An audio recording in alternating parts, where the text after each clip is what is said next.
how long you will be Hello in and welcome Thailand? to Daily Wisdom, Walking the Path with the Buddha.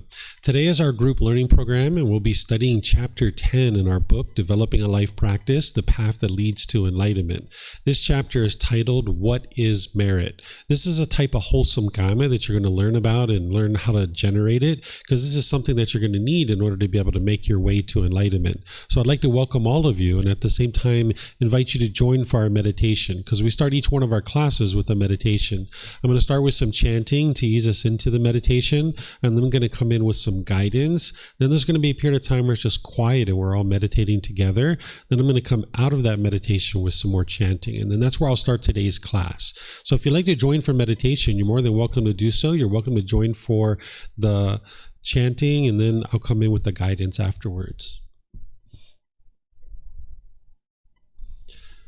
Arahang Samma Sambuddho Mahakeva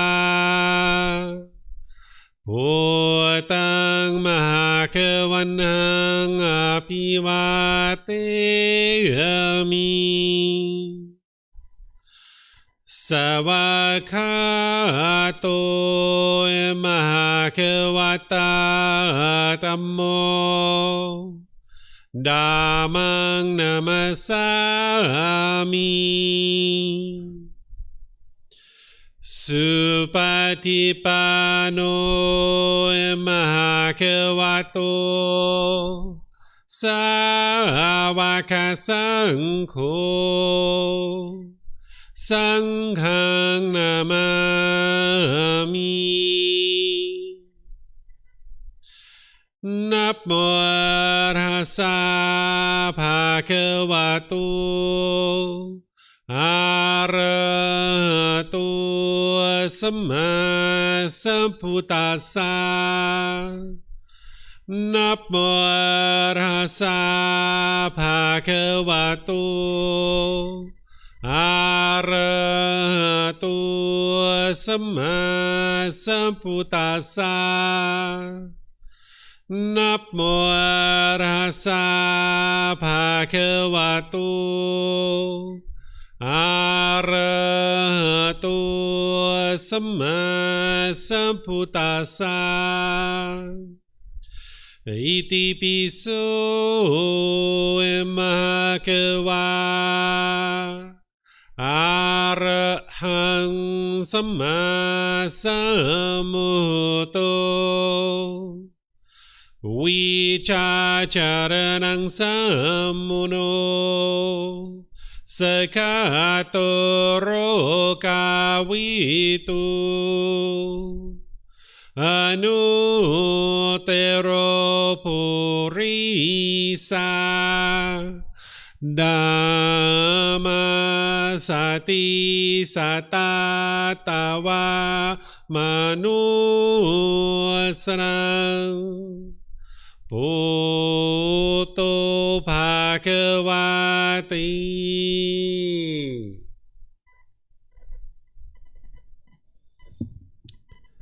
Okay, with the lower body and hands and arms comfortable, and the upper body erect. Just close the eyes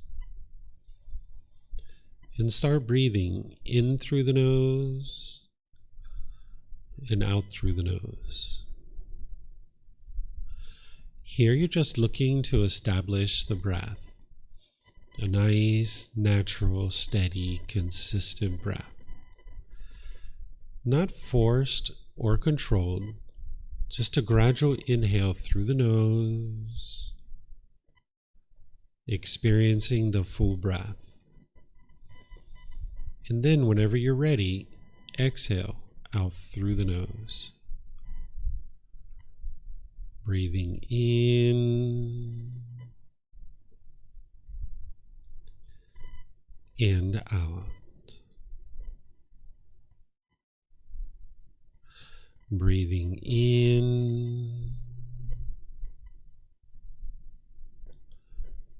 and out.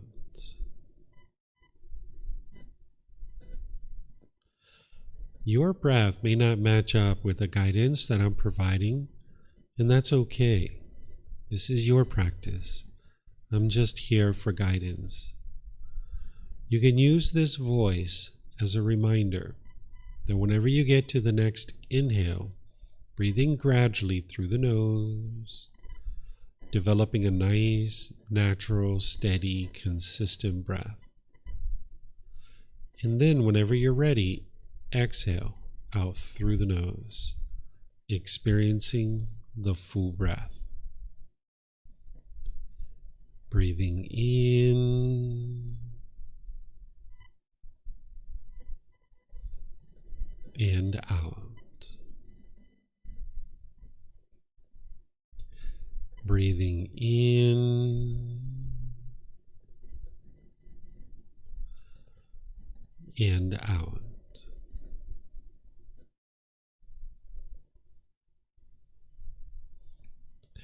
With the breath well established, start fixating the mind on the breath, either the sound of the breath coming into the nose or the sensation of air moving over the skin into the nose. The breath is the present moment. Fixate the mind on the breath, the present moment. Breathing in and out. Breathing in and out.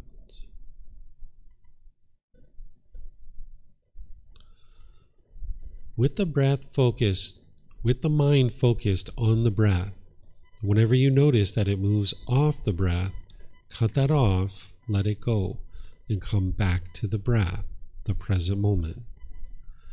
No need to observe the thought, label it, judge it, analyze it, or even try to figure out where it's coming from.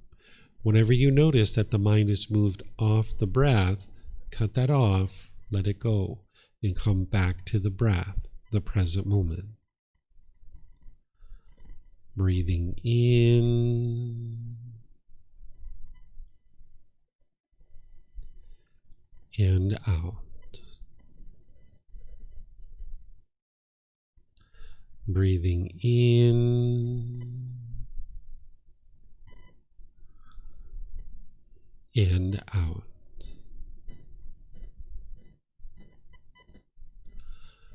I'm going to be quiet now and let you do this work of focusing on the breath, cutting off and letting go anytime the mind moves off the breath.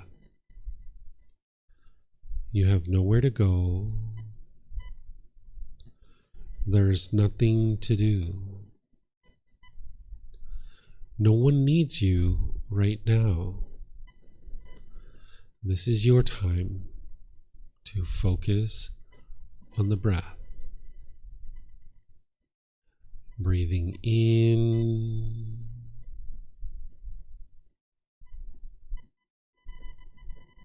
and out.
อะระหังสัมมาสัมพุทโธมหาเกวาโหตังมหาเกวันนังอภิวาเทมิสวากขาโตมหาเกวัตตาธัมโมธัมมังนัมสสามิสุปฏิปันโนมหาเกวัตโตสาวกสังโฆสังฆังนามามินะโมตัสสะภะคะวะโตอะระหะโตสัมมาสัมพุทธัสสะนะโมตัสสะภะคะวะโตอะระหะโตสัมมาสัมพุทธัสสะนะโมตัสสะภะคะวะโตอะระหะโตสัมมาสัมพุทธัสสะอิติปิโสมหาเกวาอะระหังสัมมาสัมพุทโธวิชาจารนังสัมมุโนสกขาโตโรกาวิตุอนุเตโรปุริสาธัมมาสติสัตตาตาวามนุสรังโอโตภะคะวะติ Okay, if you guys would like to slowly make your way out of meditation. Once again, welcome to all of you guys. Nice to see everyone online today. Welcome to you if you've been joining for the first time or you're joining regularly, whether you're in Facebook, YouTube, or Zoom. I'd just like to welcome all of you. Even if you're listening to this on the replay, welcome to our class today. What I'm going to be sharing with you is this topic of what is merit. Last week, we were talking about what is Kamma and how does it affect me. Well, ultimately, what you're going to learn about merit is that it's wholesome Kamma, but it's a particular type of Kamma and it's produced in a certain way. So I'm going to teach you guys what this is because you're going to need to be able to develop this in order to make your way to enlightenment. As you've learned in the previous classes, because now we're 3.5 months into our group learning program, you've been learning all kinds of teachings from the Buddha. And now you're going to be learning things that are beyond the things that you've learned so far. Because the first part of the group learning program, there was kind of a 4-week period where I was giving kind of an overview and helping you guys to go deep into the teachings, but really kind of understand them as a whole. And then we kind of walked back through almost those same teachings as we went chapter by chapter by chapter. But now we're going to start getting deeper into some other topics, like you learned about the 3 poisons, you learned about what is Kamma, now we're talking about what is merit. Next week we're going to go into meditation, learning that inside and out, backwards and forwards. We're going to be sharing a whole bunch more topics as we go forward in this group learning program. Today is helping you to understand what is merit, and this is connected to things that you've already learned previously. You wouldn't be interested to just jump into this and actually learn it until you've learned these other topics first. So far, you've been learning things like the 3 poisons or the 3 unwholesome roots or the 3 fires. You've learned about how craving, desire, attachment, the longing, the yearning, that the mind is doing this. And if it gets what it wants, it gets those pleasant feelings. And if it doesn't get what it wants, it gets the painful ones. And then when that anger is arising, the mind's going to tend to push people away or push the situation away, be bitter, harsh, and hostile, or put your expectations on people and try to control them or force them to do things your way. And in fact, people might even be doing this to you. And where all that's coming from is that ignorance or that unknowing of true reality. The mind just doesn't understand what it doesn't understand. Well, this craving that is in the mind that is producing all these discontent feelings, this is the mind chasing, it's longing, it's yearning, it's holding on to things. It wants things to be a certain way. So what the Buddha is teaching you through the meditation and the Eightfold Path and all the other teachings that he shares is how to train the mind to let go. Because as long as the mind holds on, then it's going to keep experiencing this anger, frustration, irritation, annoyance, the guilt, shame, fear, stress, anxiety, loneliness, boredom, shyness, resentment, jealousy. All these feelings are going to keep being experienced over and over and over again as long as the mind doesn't know how to let go. As long as the mind's holding on and craving permanence, then it's going to keep experiencing this over and over and over again. So this transformation of the mind that is happening deep within the mind through, yes, the cultivation of wisdom, but the wisdom that craving and anger is unwholesome, and it's producing unwholesome results in your life, and then providing you the tools and the techniques to be able to uproot this and eliminate it out of the mind. So while you have all these different teachings from the Eightfold Path that you need to be able to learn and practice and bring your practice up to that, understanding it's going to be gradual training, gradual practice, and gradual progress, but ultimately you can bring your practice up to the Eightfold Path and live your life that way for an extended period of time. But then there's other teachings that are integrating into this to be able to help you understand how to train your mind to let go, because it's not just the things that you've learned so far. There's other things that you need to know in order to train your mind to let go.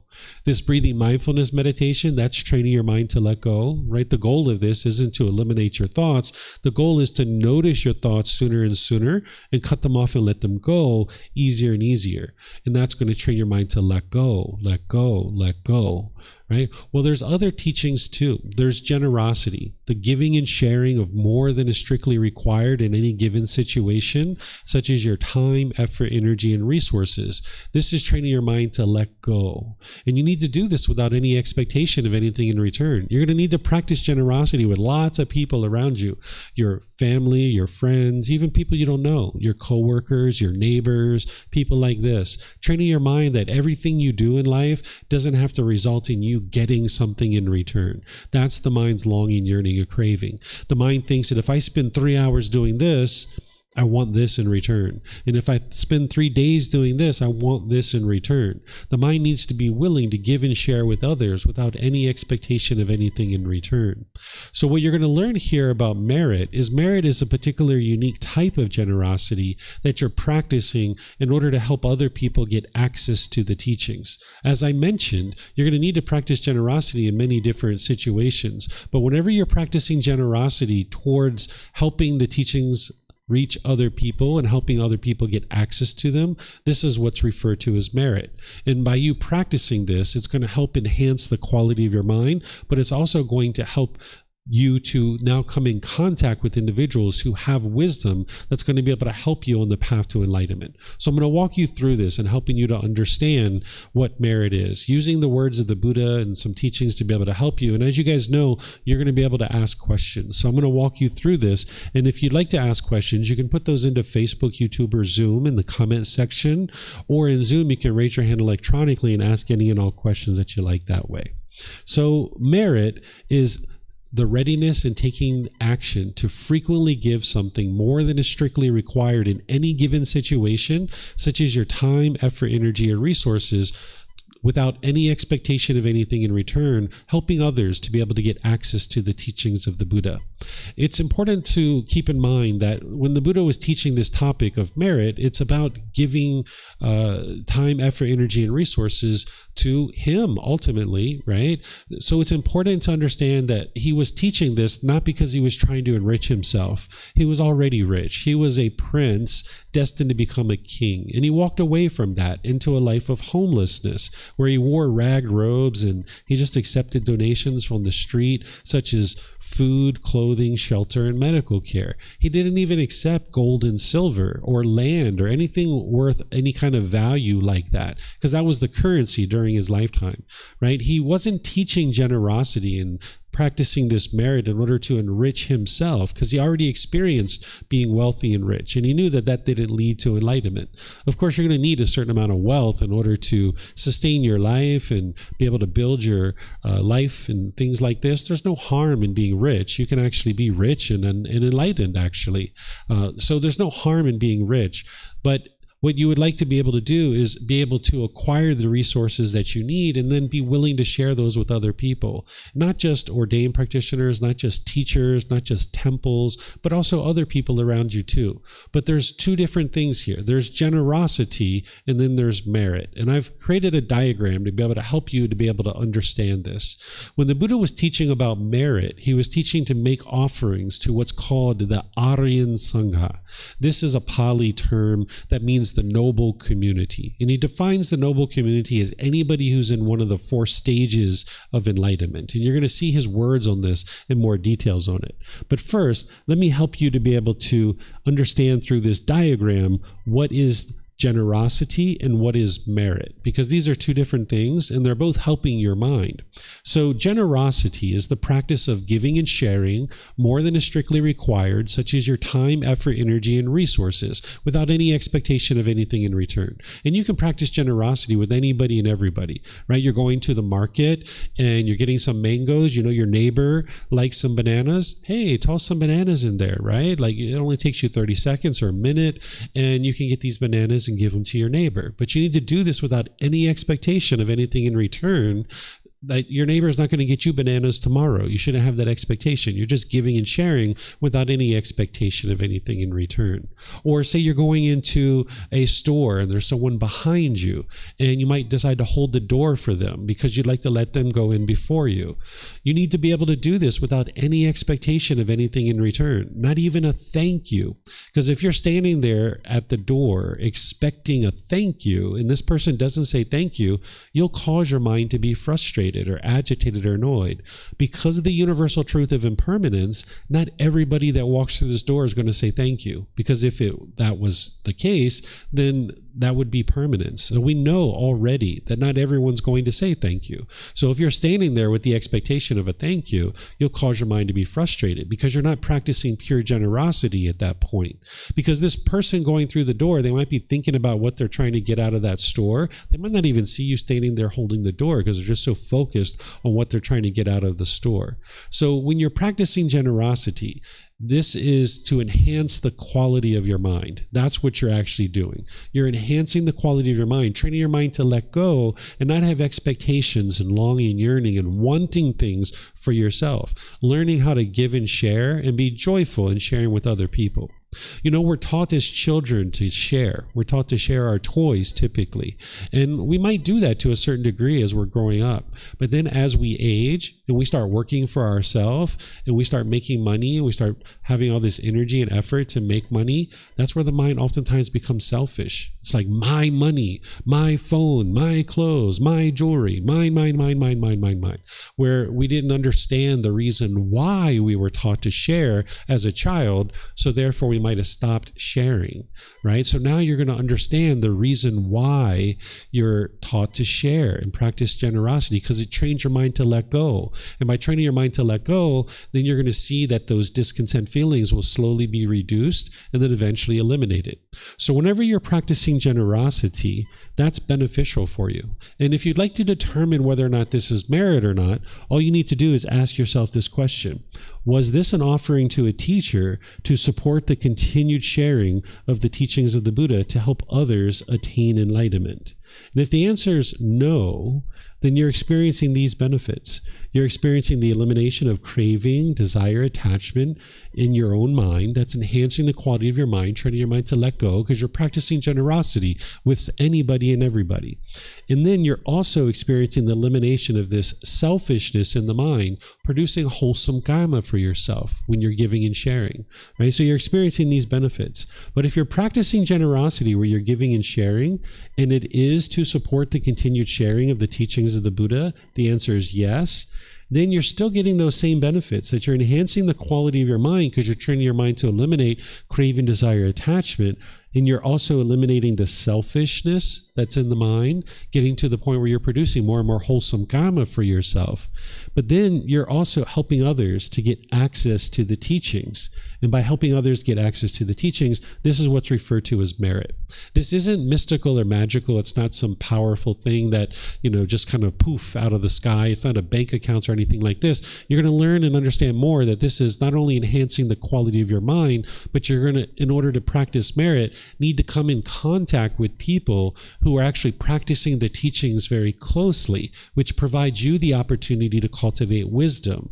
So this merit is an enhancement of the quality of your mind because you're training your mind to let go, and you're also going to be able to cultivate wisdom through coming in contact with people who deeply understand the teachings. And through that process, you're also going to be helping others to gain access to the teachings. So I'll explain more as we go here.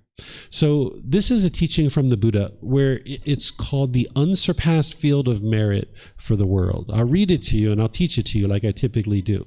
He says, monks, there are 8 persons who are worthy of gifts, worthy of hospitality, worthy of offerings, worthy of reverential salutation, an unsurpassed field of merit for the world. What 8? The stream enterer, the one practicing for the realization of the fruit of stream entry, the once returner, the one practicing for the realization of the fruit of once returning, the non-returner, the one practicing for the realization of the fruit of non-returning, the arahant, the one practicing for the realization of the fruit of arahantship. These 8 persons, monks, are worthy of gifts, worthy of hospitality, worthy of offerings, worthy of reverential salutation, an unsurpassed field of merit for the world. So I'm going to pause here and just kind of teach what we're doing or what we're reading so far. If you remember back to chapter 3, when I talked about the 4 stages of enlightenment, that's what the Buddha is talking about. The stream enterer, the once returner, the non-returner, the arahant, these are the 4 stages of enlightenment. And the arahant is actually where the mind's completely purified, the mind is actually enlightened. So in order to get into one of these 4 stages of enlightenment, somebody would need to have cultivated a significant amount of wisdom about the teachings of the Buddha in order to be experiencing these qualities of mind. So the Buddha is teaching you to make offerings to someone who's one of the 4 stages of enlightenment or practicing for the realization of getting into one of those 4 stages of enlightenment.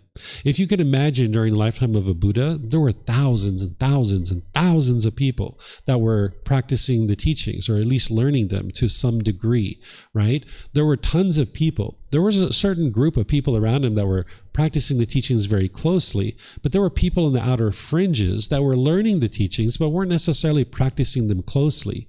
So what the Buddha was encouraging students to do is to come in contact with people that were practicing the teachings closely and then share gifts and offerings with those people to be able to help them to sustain their life, but also to be able to then share the teachings with others. And this is going to help enhance the quality of an individual's mind who's making the gift, and then provide them the opportunity to come in contact with someone who deeply understands the wisdom of the path to enlightenment. The Buddha teaches you to always make decisions based in discernment.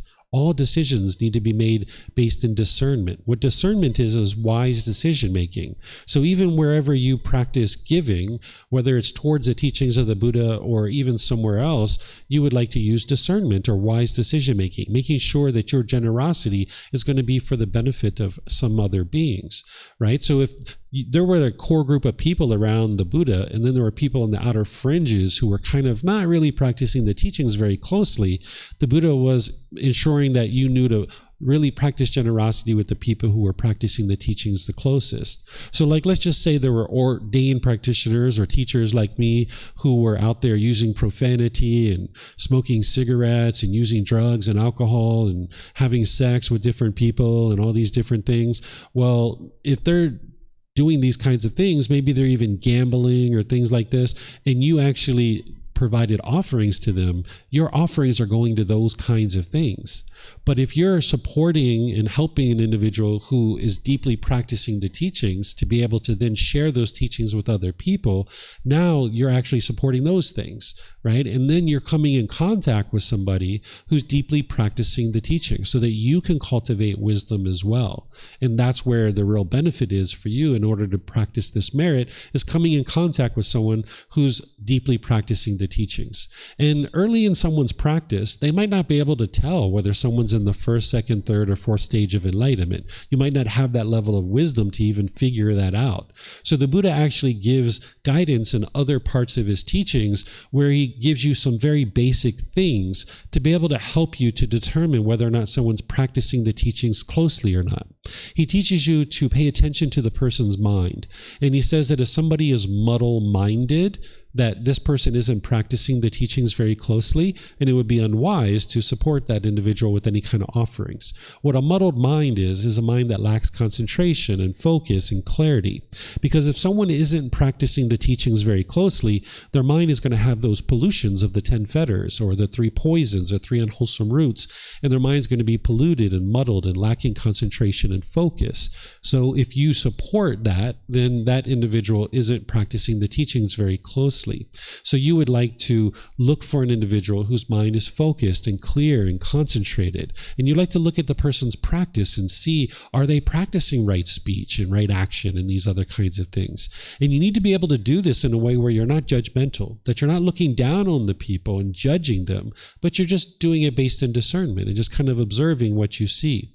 And as you're practicing generosity to support someone, you should see that that individual is then supporting many other students to be able to make their way to enlightenment. And you're going to see that more here as we go further into this discourse that the Buddha is sharing.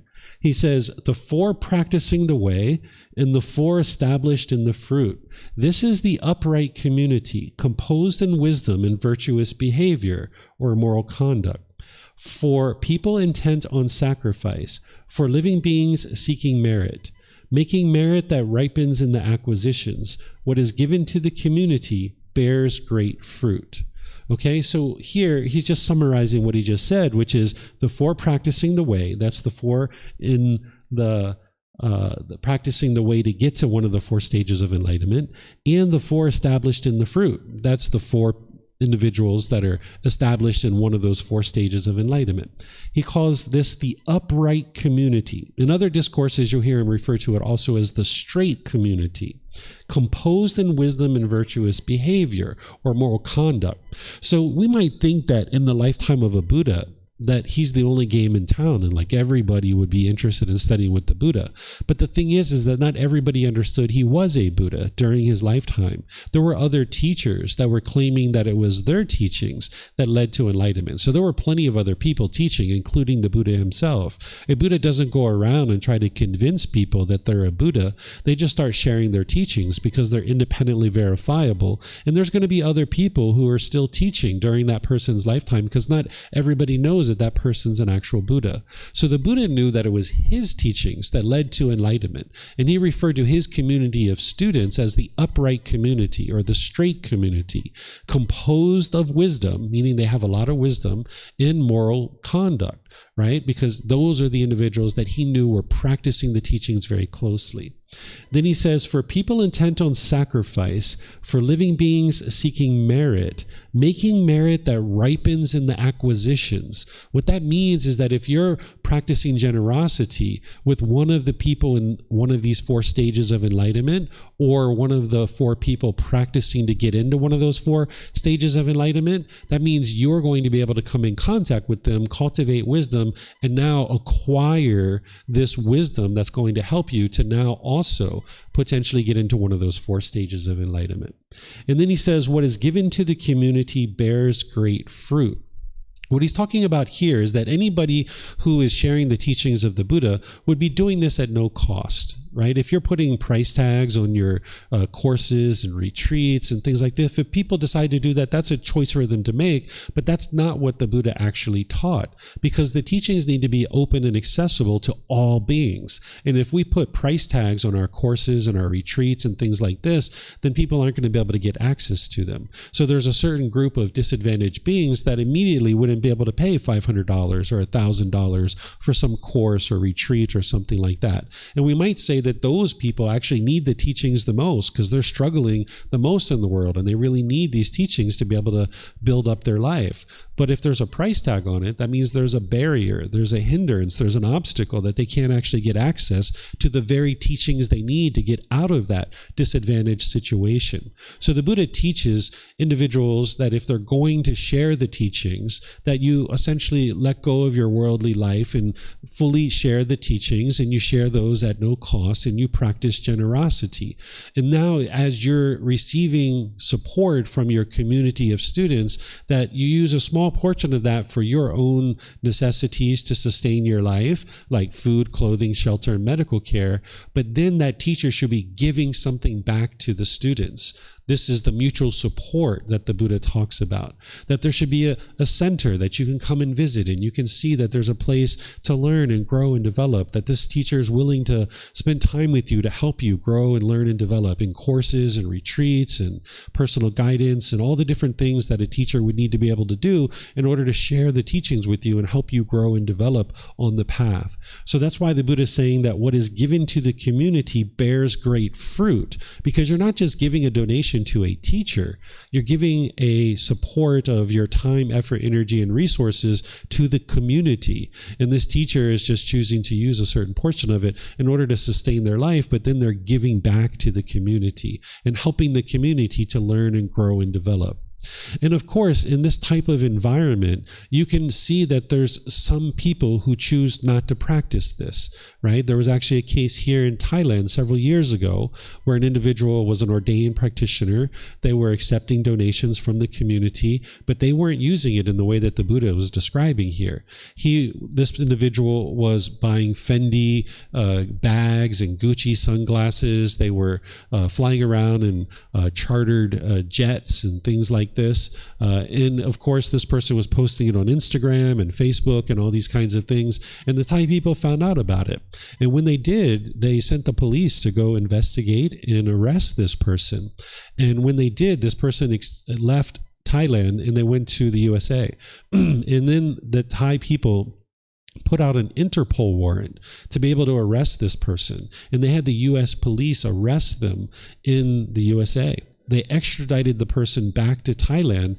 They went through the court system. They were found guilty of fraud, defrauding the public and using the funds for their own personal gain. And this person was sentenced to 20 years in prison. Right? So this is how serious the Thai people take this kind of thing. Because I know that sometimes when people learn these type of topics where a teacher is sharing about giving and sharing and helping to support the teachings, someone might think that, oh, that person is just trying to enrich themselves. Well, sure, those kinds of things do happen in the world, but that's not the way everybody functions. The Buddha didn't function that way, and other people don't function that way in the world too. So that's why the Buddha teaches you to use discernment about who it is that you choose to support, understanding that not everybody is going to commit fraud and take money and use it in unwise ways, but there are people out there that are doing really good work that you could support, and this would be a practice of merit to be able to help those individuals to then be able to share the teachings with others. So this is one of the discourses the Buddha helps you to be able to understand that.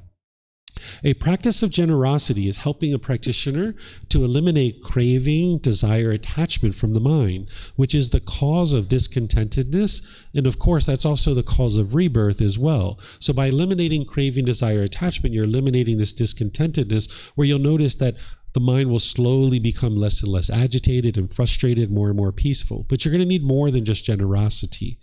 The Buddha talks about this as eliminating the stain of selfishness, because as long as that stain of selfishness is in the mind is going to be hindered from experiencing the peace and the joy. As you're developing your practice and you're noticing more and more improvement to your mind and to your life and in your relationships, slowly but surely, you're going to start eliminating doubt.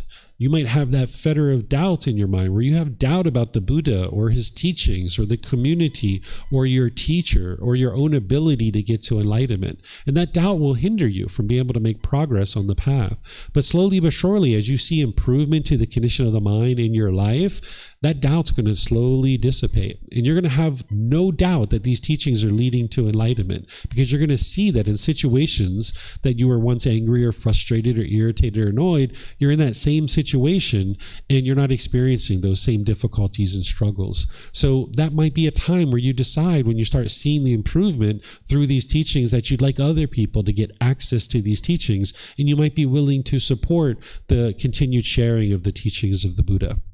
As you choose to make offerings of support to help the teachings of the Buddha come into the world, depending on who you make offerings to, you might see a big misunderstanding around this topic. That's what this last bullet point is that some people think that you can transfer your merit to somebody else. So even here in Thailand, if you go to some places and you make an offering to a teacher or an ordained practitioner, they might gesture for you to get this little small urn of water, and they will have you pour out this little water into a bowl as they're chanting. And what the thought is that they believe that you are transferring the benefits of your merit to somebody else.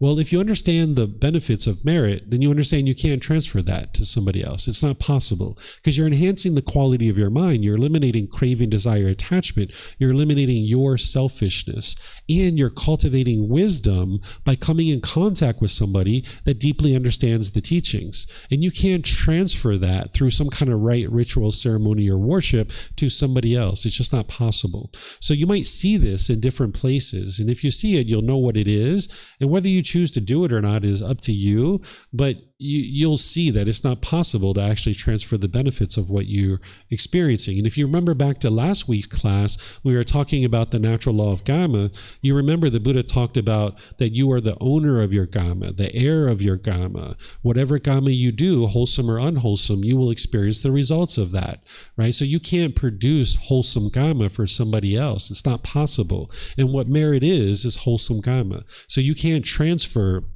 your wholesome Kamma to somebody else.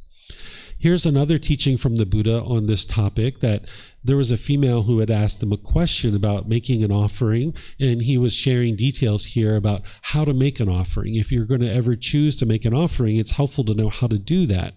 So this first part, he's explaining that before giving, that you would be wise to have a joyful mind.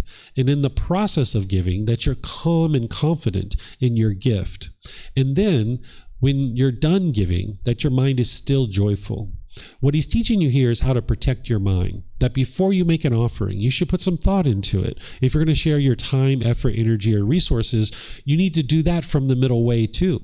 If you share excessively, you're not going to have what you need to sustain your life. But if you never shared, your mind's going to be quite selfish. And that's where you're not going to be able to get liberated to get to the peace and the joy. On either side of this, you're not going to be able to get to the peace and the joy. It's only when you come to the middle on every single topic, including generosity and practicing merit, that your mind can then be peaceful and joyful. So the Buddha teaches you to put some thought into your gift before you actually give it, so that you can be joyful before giving. And then in the process of giving, that your mind's calm and confident. And then after giving, your mind can be joyful. Because if you get to the end of your offering and you're like, oh my goodness, I gave too much. Why did I give so much? This is remorse. Right? This is because the mind hasn't made a wise decision in this case.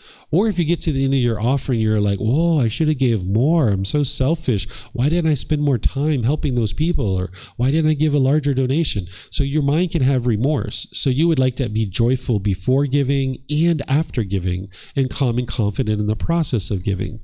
Then in terms of the person that you'd like to make offerings to, the Buddha is teaching you here to make offerings to someone who's free of craving anger, and ignorance. If somebody's free of craving, anger, and ignorance, their mind's enlightened. You're going to see that they're peaceful, they're joyful, they're never shaken up, their mind is completely stable and steady, that they're polite, kind, friendly, and respectful. You're going to see that they're focused, they're concentrated, right? These are things that you'll see in an enlightened being. And there's other qualities as well. But then he also says someone who's practicing for the removal of craving, anger, and ignorance, because that's what you're interested in doing too, that you're interested in eliminating craving, anger, and ignorance, and you need to come in contact with people who are pretty far along on the path so that you can figure out and learn how to do that too, because that's where your mind's going to experience enlightenment. So the Buddha talks about the recipient and making sure that the recipient has these three factors. The Buddha at one point was asked by one of his students to kind of boil his teachings down, that there were many different teachings that the Buddha shares in order to be able to get to enlightenment. And you're going to learn a really good portion of those as part of this group learning program. But at one point, one of his students were like, can you just tell me like what I can be doing on a day-to-day basis in order to get to enlightenment? Because yes, you need to know the Eightfold Path, you need to know the meditations, you need to know all these different things, but what can I just be doing? What are some simple things I could be doing on a day-to-day basis to get to enlightenment? So the Buddha describes something called the way of practice. What this is that you practice generosity, moral conduct, and meditation. These are daily practices that the Buddha is teaching you to frequently be practicing these. What he means here is that you're practicing giving, and you're going to need to do this frequently. What you're going to notice is that your generosity is more impactful when it's done frequently.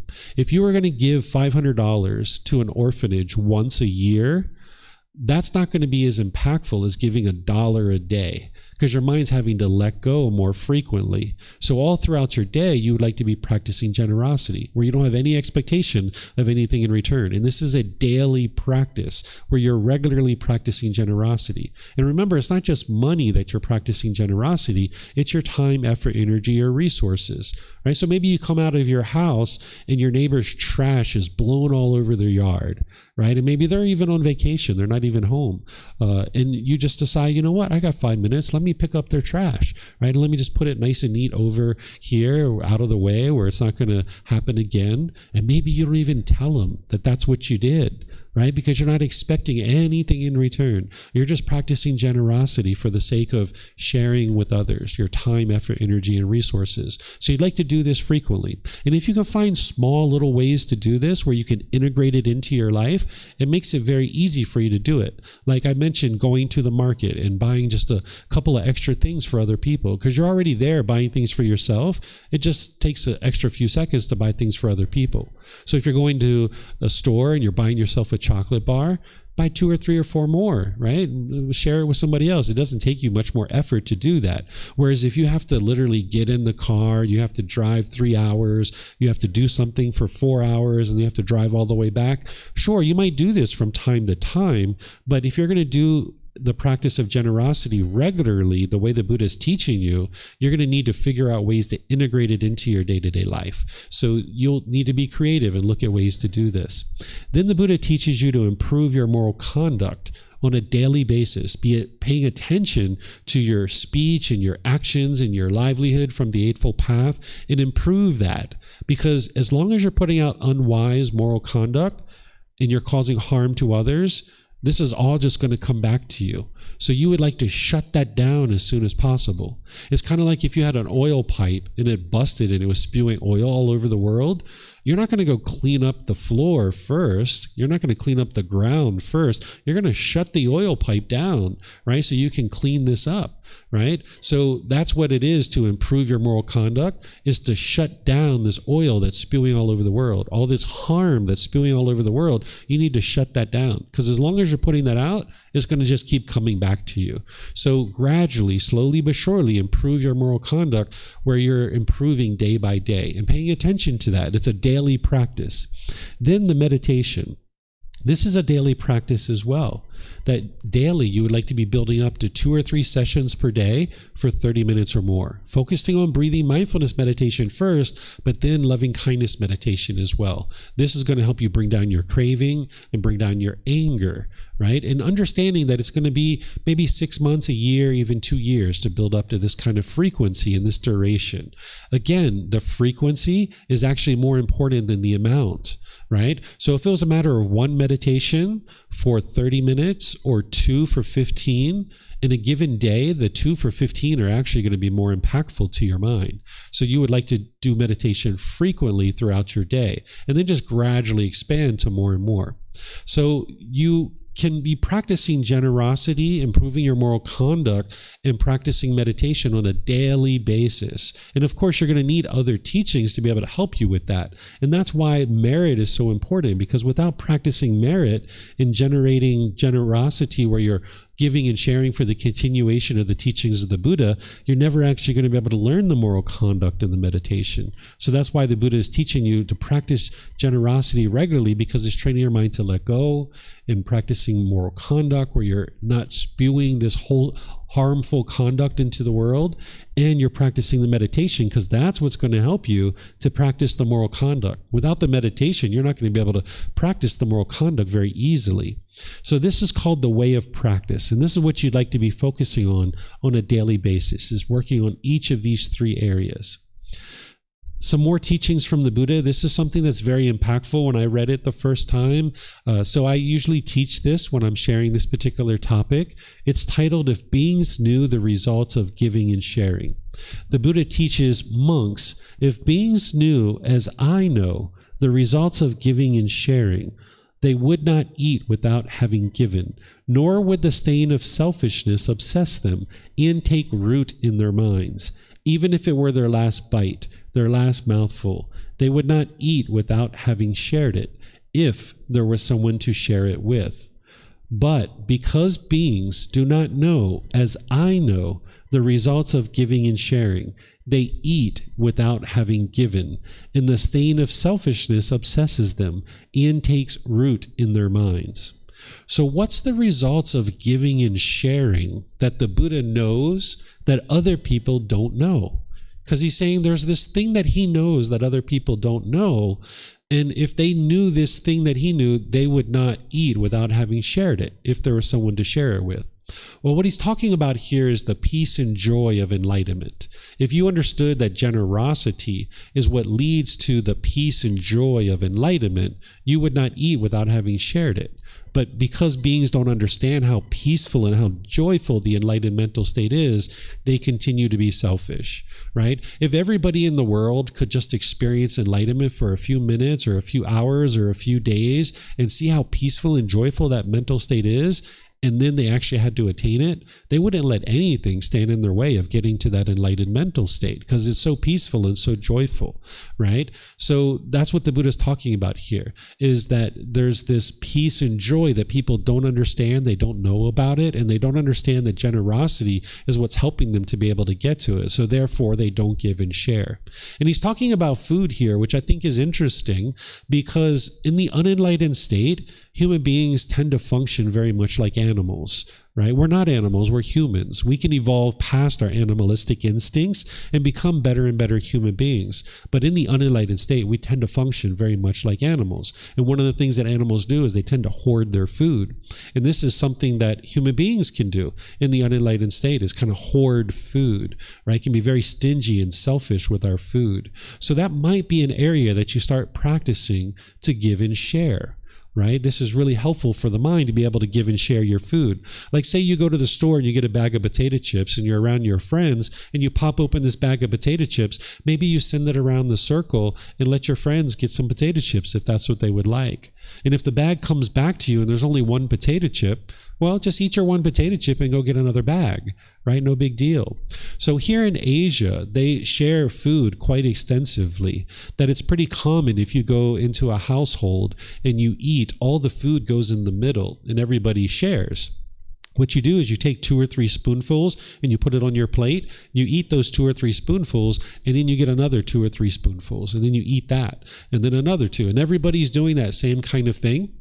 Because in some places here in Asia, people don't have enough money to be able to be full at the end of their meal, right? That there's only enough food that goes around to a certain degree. So if you're a family of 4, 6, or 8, you might not have enough money for everybody to feel full at the end of this meal. But if the food goes into the middle and everybody's just sharing, taking 2 or 3 spoonfuls, not kind of hoarding the food, at the end of the meal, we might not all be full, but we all got a little bit of food. We all shared it, right? This isn't necessarily the case in Western culture. Typically what we do is we tend to kind of like load up our plate, and this is my food and that's your food, and we don't typically share. So this can be a way that you can practice, and you can even do this with families, and if you have children, you can put food in the middle and people can share, right? This is a great way to be able to practice, to give and share food, and not to hoard food, because people learn how to share their food. And this is something that you can just be doing on a consistent, ongoing basis that can be really impactful for your mind and the mind of the people around you that you tend to have the most meals with. So that might be something that you consider to help you practice this generosity. Here's a teaching from the Buddha where he says, gifts of the teachings is superior than gifts of material things. I'll read this one to you as well. Monks, there are these 2 kinds of gifts, a gift of material things and a gift of the teachings. Of these 2 kinds of gifts, this is supreme, a gift of the teachings. There are these 2 kinds of sharing of material things and sharing of the teachings. Of these 2 kinds of sharing, this is supreme, sharing of the teachings. There are these 2 kinds of assistance with material things and assistance with the teachings. Of these 2 kinds of assistance, this is supreme, assistance with the teachings. So essentially what he's getting to is essentially that you can give people material gifts, right? You could give someone maybe a car or a new home if you're really rich and wealthy, right? You could probably give away a home to somebody. You can give away a jacket or shoes or jewelry or any number of different things. Okay, that's fine. But all of that is just temporary, right? People are just going to use that temporarily because it's impermanent. But the gift of the teachings, this is something that's permanent. Once you cultivate that wisdom of the teachings, it's a permanent mental state that people can work towards. Now, the gift of the teachings can lead to the complete elimination of discontentedness. So the way that I think about this is that if there was a button A and you could press this button and your family would stay angry and frustrated and agitated and annoyed, resentment and hostile for the rest of their life, or you could press button B and they would become peaceful and joyful for the rest of their life, which button would you press? Button A or button B? Well, probably button B, right? Unfortunately, it's not a button that we can press for our friends and family to become peaceful and joyful. But we can make the teachings available for people to be able to access now and long into the future.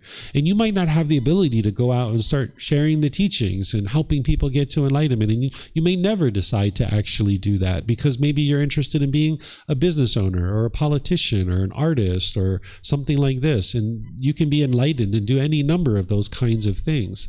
But one of the ways that you can share the teachings is to practice merit. That's what the Buddha teaches, is to be able to share the teachings is the best gift that you could ever give. So when you're practicing merit, it's like giving a gift to somebody and giving them the gift of the teachings, making them available for others. And then lastly here, I will share this teaching with you and then open up to whatever questions you guys have related to the teachings that I'm sharing with you guys. This one is called mutual support between monks, Brahmins, and householders. Let me first make sure you understand what a Brahmin is, because you might not understand that. What a Brahmin is we would probably refer to this person as a Hindu priest now, right? During the lifetime of the Buddha, there were people who were doing rites and rituals and ceremonies and worship, and the community of the population of people would go to those people and pay for ceremonies. And as they would pay for ceremonies and rituals and things like this, they were taught that when they go home, their life was going to get better. And they were taught that you can't improve your life. It was only when you visited a Brahmin and you paid for this ceremony that your life would then get better. And the way that you became a Brahmin is that you were born into that family. About 15% of society was a Brahmin. And if you were born into that family, you would be considered a holy person. and now you were able to do these rites or rituals and ceremonies and worship. But of course, this bred corruption, because people would come to the Brahmin on one day and it would be one price, and then they would come the next day and it'd be a different price. And these people didn't have any recourse because they were taught that they couldn't improve their life and that they had to pay these things. So when they would come for the first ceremony and it didn't work, they would come back for the second one and that one didn't work. And the Buddha knew that this isn't the way to improve your life, that it's not through rites and rituals and ceremonies and worship, it's through cultivation of wisdom and training your mind. So these Brahmin that were doing these ceremonies, they would tend to come to the Buddha and learn with him. And they would learn some of his moral conduct, and they would learn some of his other teachings. And they would sometimes share a little bit of the Buddha's teachings. So sometimes these people came to the Buddha to learn. So here's this teaching from the Buddha. He says, monks, Brahmins and householders are very helpful to you. They provide you with the requisites of robes, alms food, lodgings, and medicines in time of sickness. And you monks are very helpful to Brahmins and householders as you teach them the teachings that are good in the beginning, the middle, and the end, with the correct meaning and wording. And you proclaim the spiritual life in its fulfillment in complete purity. Thus, monks, this spiritual life is lived with mutual support for the purpose of crossing the flood and making a complete end of discontentedness. Right? So what he's talking about here is this mutual support between the students and the ordained practitioners and teachers, right? That the students are providing a certain amount of support for these individuals to choose to let go of their worldly life and enter into this life where they're sharing the teachings with other people to be able to get to enlightenment. And then those people who are cultivating the wisdom, because they don't have to go live a life where they're having a career and they're working through the corporate ladder and all those other things, they learn on their own through their own development and growth and getting closer and closer to enlightenment, the wisdom that it takes to be able to get to enlightenment, and then they have the wisdom to be able to share with their community. And this is the exchange or the mutual support. This is the Kamma. This is the way of ensuring that the teachings are shared in the world and people can more and more cultivate the wisdom that they need. So there's this mutual support that's been going on ever since the lifetime of the Buddha, that he set it up this way. Because if you can imagine, if people like me were maybe operating a business on the side, like it would be very challenging for me to do personal guidance with students or create presentations or write books or travel around the world and share teachings in other parts of the world and things like this. It would be very challenging to ever do anything like that. So the Buddha taught that the students who were ultimately going to become teachers, that you essentially at some point decide that you're going to do that full time and you let go of this worldly life of choosing to pursue a career and all these other things, and then you just share the teachings. And that helps those individuals to get closer and closer to enlightenment, and then they're able to have the wisdom to share with their community. Not everybody who gets to enlightenment will choose to be a teacher, but some people will. And if we're interested in seeing these types of teachings enter into our community and become more and more accessible to people, we need to be willing to support that. So that's what merit is. And I would like to just pause here and open up to questions that you guys have. But as I do, I would like to just take a moment and say thank you to anybody who's provided support to me. This talk isn't to be able to solicit support from you guys. I'm very appreciative of the support that I do receive. And I never expect that anybody will support what I'm doing.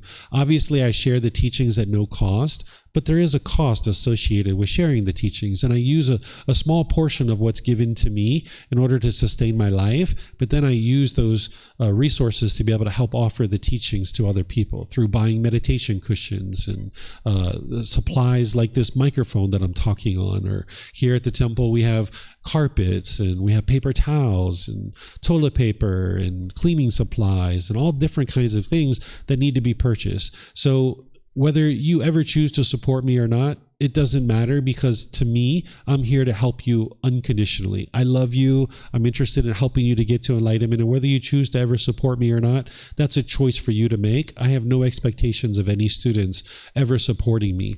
But for those of you guys that are able to do that, I just would like you to know that I have deep, deep gratitude for any kind of support that you might choose to give me, whether it's now or any time in the future. And I try to find as many ways as possible to be able to share that appreciation and gratitude. So I would like to just take a moment to share with you that I really appreciate any kind of support, and just know that I never expect that, and that no matter where I am in the world, you can always learn with me at no cost.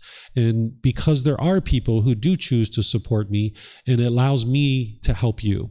So essentially what people are doing is they're helping me to help you. And there's people in the world that I can help that will never be able to maybe come in contact with me through a real life exchange. Like there's people that have written me emails off the remote islands off of the coast of Africa, and they tell me that they don't even have a library on their island, but they have the internet, and they're so thankful that they're able to download the books that I share. And there's people in other places that are maybe living off of $50 a month, and they don't have the ability to come to Thailand or take out the trash at the temple or send me $1 or $5 or anything like this. And I'm not interested in that. I'm just interested in sharing the teachings out of loving kindness and compassion to help as many people access the teachings as possible. But because of the support that I do receive, it allows me to be able to share the teachings at no cost. So I really appreciate that there are students who do support me. And I just would like you to know that I have deep appreciation and gratitude and respect for anybody who chooses to do that. And I also have that same appreciation, gratitude, and respect for anybody who chooses not to do that. Just the fact that you're learning and practicing the teachings, I have deep respect and gratitude and appreciation just for the sake of somebody choosing to learn the teachings. So thank you for anything that you've done to be able to support the work that I'm doing, to be able to share these teachings. And I really appreciate that you're willing to do that. And thank you for helping me to help you. So what I'll do here is open up to any and all questions that you guys have related to this topic. Remember, you can put that into Facebook, YouTube, or Zoom, or you can raise your hand in Zoom and ask any questions that you like.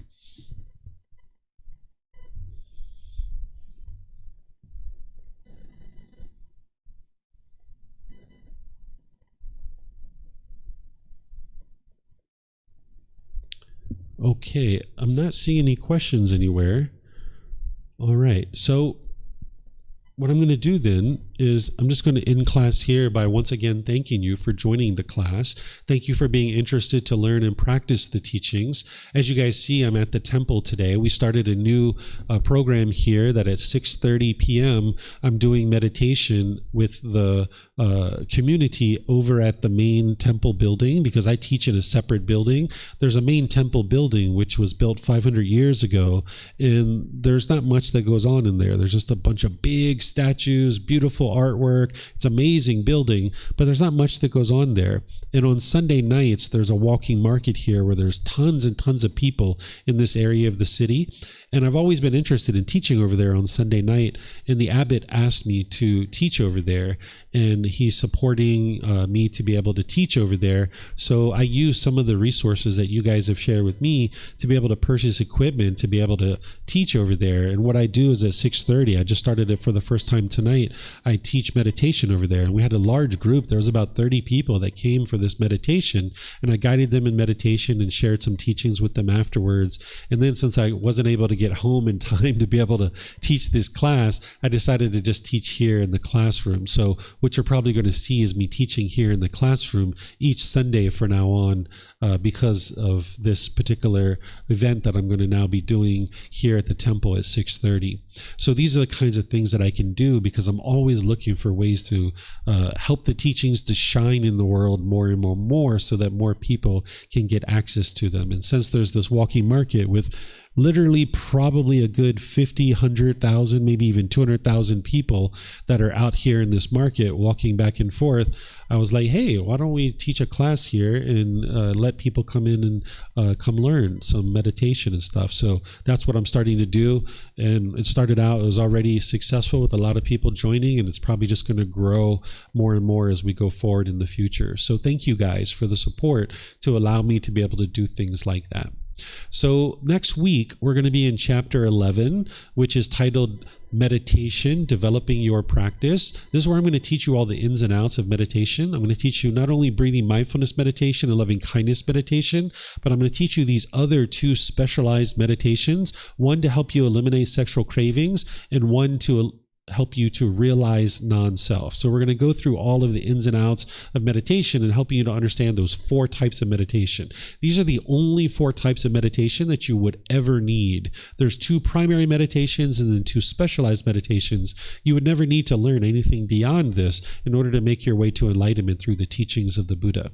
And then, of course, on Wednesdays, I'm going to be teaching the meditation and opening up to any and all questions you guys have. So you're more than welcome to attend that as well. So thank you all for joining, and perhaps I'll see you guys in a future class. Be well and take care. Sawadee krap.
Thank you again for watching.